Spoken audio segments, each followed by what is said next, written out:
Diasco Foot, le miroir du football de la diaspora congolaise.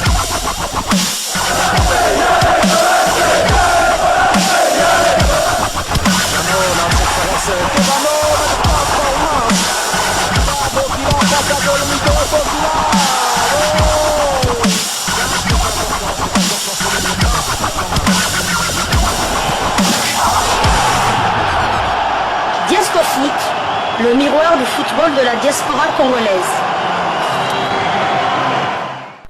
Vous êtes sur Diasco Foot, le miroir du football de la diaspora congolaise. Diasco Foot vous dit bonjour, tout le plaisir est pour nous de vous retrouver, mais surtout de savoir que vous êtes nombreux en train de suivre votre chaîne YouTube dédiée uniquement aux footballeurs de la diaspora congolaise. C'est l'heure de partager avec vous quelques news que nous avons pu récolter pour vous, des news concernant certains de nos internationaux ou des binationaux qui se sont illustrés dans leurs clubs respectifs. Et cela dans le cadre de cette troisième livraison sportive de ce dimanche 12 mai 2024. Une livraison que nous débutons par la Suisse, où l'on jouait la deuxième journée des barrages pour le titre. Défaite des Young Boys de Berne à domicile 0-1 face à Lugano. Une victoire des Young Boys aurait permis d'avoir 12 points d'avance sur leur adversaire du jour. Titulaire, et ce pour la 14e fois consécutive, Meshak Elia a disputé l'intégralité de la rencontre. Son temps de jeu est de 3457 minutes sur 4110.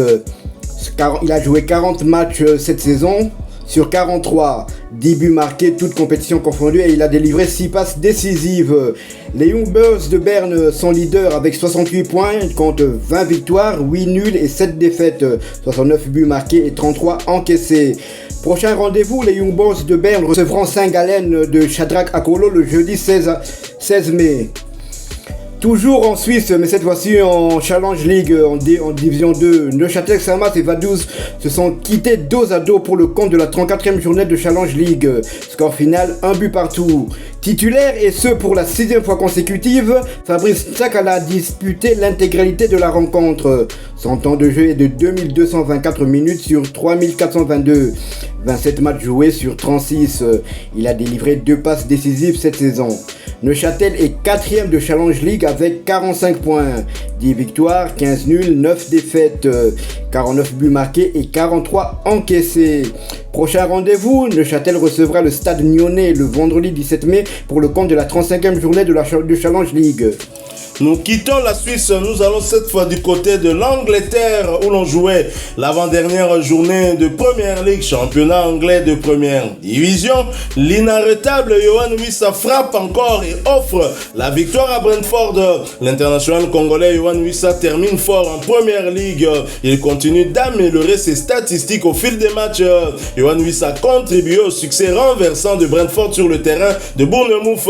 Score final, 1 but contre 2. Sur le banc à l'entame de cette rencontre, le Léopard a fait son entrée en deuxième période, ce qui ne l'a pas empêché de se montrer doublement décisif et d'offrir la victoire à son club dans les dernières minutes du match. En difficulté, les Bees n'ont pas réussi à marquer durant le premier acte de ce duel et ont donc dû attendre l'entrée au jeu de l'international congolais Yohan Wissa à la 63e minute pour voir leur équipe ouvrir le score à la 86e minute, et cela grâce à l'offrande que l'ancien Lorientais a donnée à son complice camerounais Brian Mbeumo, qui n'a bien évidemment pas tremblé et a ouvert le score. Peu après le but de Mbeumo, Dominique Solanke va égaliser pour Bournemouth à la 89e minute.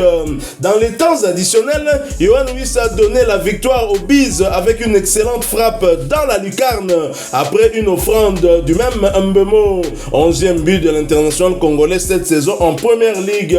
Yohan Wissa a profité de ces quelques minutes pour porter à 2702 minutes son temps de jeu sur les 3439 minutes possibles. Il aura participé à tous les 35 matchs avec son club avec à la clé 11 buts inscrits et 2 passes décisives délivrées. Après ce succès, Brentford occupe la 16e place du championnat avec 39 points, 10 victoires, 9 nuls et 18 défaites, 54 buts inscrits contre 61 encaissés. À une journée de la fin du championnat. Le maintien est assuré pour Brentford qui va continuer en première division anglaise la saison prochaine.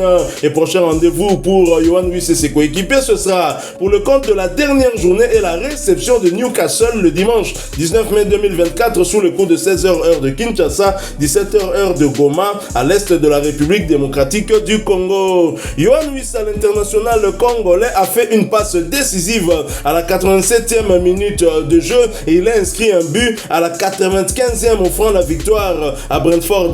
Les statistiques de Yohan Wissa cette saison en première ligue, c'est tout simplement extraordinaire. Yohan Wissa, c'est 35 matchs joués avec son équipe, 11 buts. L'international congolais est parmi les 3 meilleurs buteurs léopards qui évoluent à l'étranger avec ses 11 buts. Justement, Yohan Wissa est le meilleur buteur de son club avec ses 11 buts et l'international congolais se retrouve dans le top 17 des meilleurs buteurs de la première ligue avec 11 réalisations. Et l'international congolais, bien évidemment, est en feu. Ce n'est pas moi qui le dis, c'est son club Brentford qui l'a publié sur sa page Facebook officielle. Tout à fait. Et en plus, avec son 25e but en première ligue, Yohan Wissa devient officiellement le meilleur buteur congolais en première ligue. Il a donc battu Trésor Lomanaloa qui en avait 24. Lui passe à 25. Lui passe à 25, donc il est le seul meilleur buteur congolais. Donc oui, Yohan, cette saison, c'est l'homme des défis. Donc il bat record sur record. Donc là, il était le premier Congolais à atteindre la barre des 10 buts. Maintenant il en a 11, il peut encore battre son record et pourquoi pas marquer un 12e ou un 13e but en première ligue, ce serait carrément exceptionnel pour un joueur qui ne joue pas toujours en pointe. C'est vraiment remarquable. Avec ce 11e but, on peut dire que Yohan Wissa est devenu légende, autrement dit légende. C'est très clair parce que le record de Trésor Lomanaloa n'a jamais été battu ni par Dieu merci Mbokani, encore moins par Shabani Nonda, Benika Fobé, Abrit Assombalonga, je dirais même Chancel Mbemba aussi, un défenseur qui marque des buts, pourquoi pas titiller justement ses meilleurs buteurs. Alors nous restons toujours en première ligue, toujours pour le compte de cette avant-dernière journée. Pelly Rudok, Mpanzu et Luton Town sont tombés sur le terrain de West Ham. Score final 3-1. Sur le banc à l'entame de ce match, Pelly Rudok Mpanzu y est malheureusement resté, cela pour sa 3e fois consécutive, voyant son temps de jeu stagner à 1561 minutes sur les 4122 minutes possibles. Il aura participé à 31 des 43 matchs avec son club. Et après ce revers, la situation de Luton Town n'est pas très bonne, même si ce n'est pas pire. Luton Town n'est pas relégué, vous allez nous en dire plus. Le club de l'international congolais occupe la 18e place de première ligue avec 26 points, 6 victoires, 8 nuls et 23 défaites, 58 inscrits contre 81 encaissés. Et prochain rendez-vous pour Luton Town, ce sera pour le compte de la dernière journée, la réception de Fulham le dimanche 19 mai 2024 sous le coup de 16h heure de Kinshasa, 17h heure de Kwandrouma. Nous sommes là en Ituri, à l'est de la République démocratique du Congo. Pelly Rudok Mpanzu en mauvaise position, mais ne sont pas encore relégués. Oui, tout à fait, car la défaite de Burnley à Tottenham 2-1 fait que Burnley est officiellement descendant, car Burnley a 4 points de retard sur Luton Town et comme il reste une seule journée, donc Luton Town ne peut pas descendre directement. Luton Town va probablement jouer un match de barrage contre le vainqueur des playoffs de la montée, playoffs de la montée de Championship en première ligue. Donc ils ont une chance sur 2 de se maintenir en première division anglaise. Et j'espère qu'on pourra garder un international congolais en première ligue parce que les playoffs de montée, je pense qu'il y aura un international congolais qui va les jouer. Tout à fait, Grady Diangana avec West Bromwich.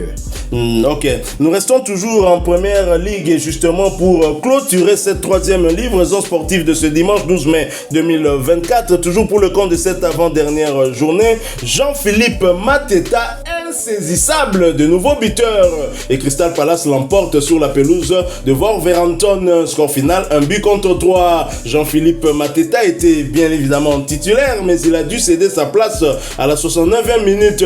À noter qu'il s'agissait de sa 17e titularisation consécutive, portant à 2732 minutes son temps de jeu sur les 4016 minutes possibles. Le binational congolais a participé à 38 des 41 matchs avec son club, avec à la clé 16 buts inscrits et 4 passes décisives délivrées. vrai. Et pour rappel, Jean-Philippe Mateta reste bien évidemment éligible pour jouer avec les Léopards, raison pour laquelle nous continuons à parler de lui ici, parce qu'il fait justement partie de ce cahier des charges de Diasco Foot, parce que nous sommes le miroir du football de la diaspora congolaise. Et après leur succès, Crystal Palace se positionne à la 14e place de Première Ligue avec 46 points, 12 victoires, 10 nuls et 15 défaites, 52 buts inscrits contre 58 encaissés. Et prochain rendez-vous pour Crystal Palace et Jean-Philippe Mateta, ce sera pour le compte de la dernière journée du même championnat, la réception d'Aston Villa le dimanche 19 mai 2024 sous le coup de 16h heure de Kinshasa, 17h heure de Butembo à l'est de la République démocratique du Congo. Jean-Philippe Mateta a inscrit son but à la 28e minute de jeu. Il s'agissait de son 16e but. Mais attention, lors de ces 9 derniers matchs, le binational congolais a trouvé le filet à 8 reprises. Mateta est actuellement le meilleur buteur de Crystal Palace avec 16 réalisations et Mateta a été plébiscité, on en a parlé ici, comme meilleur joueur de Crystal Palace cette saison. Il est en feu, Jean-Philippe Mateta, il a fait une très bonne saison. C'est vrai que Jean-Philippe Mateta réalise la saison de sa vie, donc on craint toujours que Didier Deschamps ne le prenne pour jouer l'Euro, mais curieusement la presse française parle plutôt de son coéquipier, le français Olise. On parlerait de lui comme étant peut-être la surprise de la sélection de Didier Deschamps. Olise a marqué 10 buts cette saison aussi, donc c'est ce qu'on perd de l'attaque de Jean-Philippe Mateta. Peut-être Jean-Philippe Mateta a-t-il déjà fait son choix pour la RDC? On ne sait pas, mais en tout cas, la presse française parle plutôt de Olise comme la surprise peut-être de Didier Deschamps pour l'Euro. Mais Didier Deschamps n'a-t-il pas déjà publié sa liste? Non, la liste n'est pas encore publiée. C'est la semaine qui vient, je crois que c'est là qu'il va publier la liste pour l'Euro.